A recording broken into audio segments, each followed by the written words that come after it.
Сәлем достар, бүгін диарея туралы айтатын боламыз, менімен бірге болыңыздар. Жалпы диарея дегеніміз мүше сақтап қалушы операциялардың спецификалық асқынуына жатады. Жиі бағаналы ваготомиядан кейін дамиды. Оның патогенезі негізінен бәрімізге қызық деп ойлаймын. Диарея дамуының негізгі факторы тоз қышқылының өндірілуінің төмендеуі, ішек моторикасының күшеюі, ұйқы безінің сыртқы секреторлы функциясының төмендеуі, өт қышқылдар алмасуының бұзылуы, сонымен қатар ішек флорасының өзгеруі, гастроинтестиналды гормондардың дисбалансы, ішек ілегей қабатының морфологиясының өзгеруі тудырады.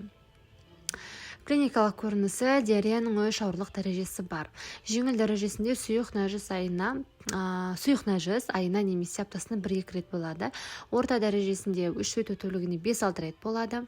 Ауыр дәрежесінде нәжісі су тәрізді тәулігіне 5-10 рет қайталанады.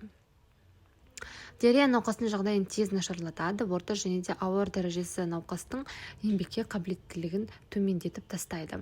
Емі. Диареяның жеңіл дәрежесін емдеуге болады, бірақ та сүтті тағамдарды рационнан алып тастау керек. Орта және де ауыр дәрежесінде мына препараттарды беруімізге болады. Асқазан ішек жолының моторикасын қалыптастыратын, яғни цирукал, бензогексони, сонымен қатар ішекте өт тұстарының адсорбциясын төмендететін дәрілер, антихолинергиялық заттар, яғни атропин. Консервативті ем нәтижесіз болған жағдайда оперативті емді қолданамыз. Асқазан сөлінің қышқылдығының жоғарылығы ахиллияға ауысып, нәтижесінде науқас қатты арықтап кетеді. Себебі іш өту кезінде ағзадағы бүкіл пайдалы витаминдер іш өту себебімен сыртқа шығарылып кетеді. Көптеген дәрі-дәрмектерді тек қана дәрігердің тағайындауымен ғана қабылдау қажет. Егер пайдалы болған болсам, лайк басып, комментарий жазып, подписаться батырмасын басуды ұмытып кетпеңіз.